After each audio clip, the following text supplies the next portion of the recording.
ఊట ప్రెసిడెంట్ అయినటువంటి మనోహర్ గారిని, ప్రొఫెసర్ మనోహర్ గారిని సస్పెండ్ చేయడం తీవ్రమైన విషయం. దీన్ని ఏకపక్షంగా చేశారు. దీన్ని అన్కండిషనల్గా ఉపసంహరించుకోవాలని రిజిస్ట్రార్ గారికి చెప్పడం జరిగింది. వైస్ ఛాన్సలర్ గారు లేరు. యూనివర్సిటీ నిరంకుశంగా పోతుంది. యూనివర్సిటీ ఫెకల్టీ డెవలప్మెంట్ మీద, చదువు మీద, రీసెర్చ్ మీద, పిల్లలకు సౌకర్యాలు కల్పించడం మీద దృష్టి పెట్టకుండా కక్ష సాధింపు చర్యల మీద యూనివర్సిటీని బలహీనపరిచి లాస్ట్కి భూములు కూడా కబ్జా పెట్టేటందుకు ఇండైరెక్ట్గా ప్రోత్సహించే పద్ధతి లోపల యూనివర్సిటీ పాలన కొనసాగుతుంది. ఈ వైఖరి మార్చుకోవాలని చెప్పి రిజిస్ట్రార్ దృష్టికి తేవడం జరిగింది. ఒకప్పుడు ఉస్మాన్ యూనివర్సిటీలో మేము అందరం చదువుకున్నాం. మంచి నేషనల్ లెవెల్ అని ఉస్మాన్ యూనివర్సిటీకి మంచి పేరుంది. పివి నరసింహారావు, పాటిల్, పెద్ద పెద్ద ప్రధానమంత్రులు, కేంద్ర మంత్రులు, జయపాల్ రెడ్డి లాంటి మహానుభావులు, అనేక మంది గొప్ప గొప్ప నాయకులు యూనివర్సిటీలో చదువుకున్నారు. ఇలా చదువుకున్న వాళ్ళు మంత్రులు అయ్యిండ్రు, చీఫ్ మినిస్టర్లు అయ్యిండ్రు, కిరణ్ కుమార్ రెడ్డి అయ్యిండు, జయపాల్ రెడ్డి కేంద్ర మంత్రి అయ్యిండు. అనేక మంది గొప్ప గొప్ప వాళ్ళు అయినటువంటి గొప్ప చరిత్ర కలిగిన ఉస్మాన్ యూనివర్సిటీని ఈరోజు భ్రష్టు పట్టించారు. ప్రైవేట్ యూనివర్సిటీలకు విచ్చలవిడిగా పర్మిషన్లు ఇచ్చి పోతుంటే ప్రైవేట్ యూనివర్సిటీ వెలుగులు వెలుగుతున్నాయి. ఉస్మాన్ యూనివర్సిటీ లోపల దోమలు ఉన్నాయి. అంత దోమలు ఈగలు మోయేటట్టు చేశారు. ఈ వైఖరి మార్చుకోవాలి. ఇక్కడ సిబ్బంది జీతాలు మెరుగుపరచాలి. ఇక్కడ పర్మనెంట్, టెంపరీ అవుట్సోర్సింగ్ ఉద్యోగులకు జీతాలు, బాండెడ్ లేబర్ తక్కువ జీతాలు ఇస్తున్నారు. వాళ్ళ జీతాలు పెంచాలి. యూనివర్సిటీలకు చాలామంది అవుట్సోర్సింగ్, టెంపరీ ఉద్యోగులకు పర్మనెంట్ చేయాలి. వాటి మీద దృష్టి పెట్టకుండా విద్యార్థులను అణచివేయడం, ప్రజా ఉద్యమాలను అణచివేయడం, చివరకు ప్రొఫెసర్ల ఉద్యమాలు వాళ్ళ డెమోక్రటిక్గా మాట్లాడడానికి కూడా ఛాన్స్ లేకుండా దెబ్బతీయడం అనేది చాలా దుర్మార్గం.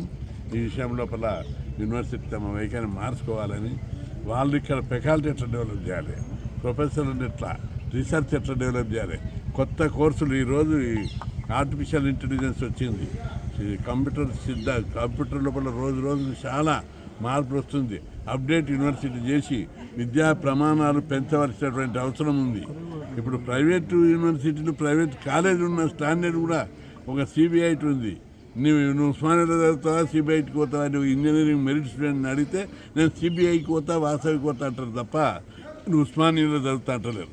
అదే 10 ఏళ్ల కింద, 20 సంవత్సరాల కింద కొందరు పిల్లలు ఆప్షన్ అడిగితే నేను ఉస్మాన్ యూనివర్సిటీకి పోతుంటే చదువుతా ఇంజనీరింగ్ అంటుంది. అట్లాంటి స్టాండర్డ్ నుంచి దిగజారిపోతుంది.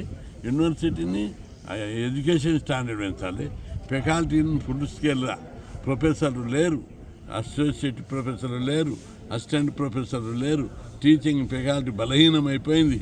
దాదాపు 1200 నుంచి 1500 మంది ఫెకల్టీ లేదు. ఈరోజు కాంట్రాక్టు, పార్ట్ టైం లెక్చరర్లకు సాలరీస్ తరిగిస్తలేరు, పర్మనెంట్ చేస్తలేరు.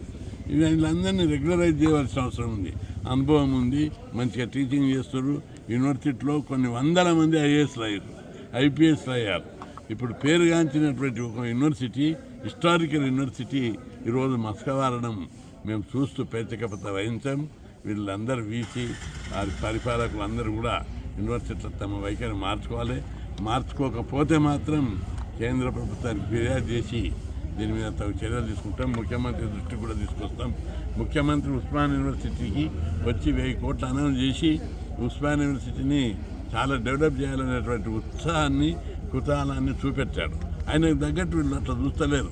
ఒకవైపు ముఖ్యమంత్రి ఆశయాలు మంచిగా డెవలప్ చేద్దామని ఉంటే వీళ్ళు ఏ ప్రొఫెసర్లు వాళ్ళ వ్యక్తిగత ప్రయోజనాల కోసం, వ్యక్తిగత కక్షల కోసం, వ్యక్తుల మీద పగ తీర్చుకోవడం, కసి తీర్చుకోవడం, ఈర్ష్య అసూయ ద్వేషాలను జయించవలసినటువంటి మేధావులు ఈర్ష్య అసూయ ద్వేషాలతోటి రైలి విద్యార్థుల మీద, ఫెకల్టీ ప్రొఫెసర్ల మీద తమ పగ తీర్చుకోవడానికి ప్రయత్నం చేస్తున్నారు. ఈ వైఖరి మార్చుకోవాలి.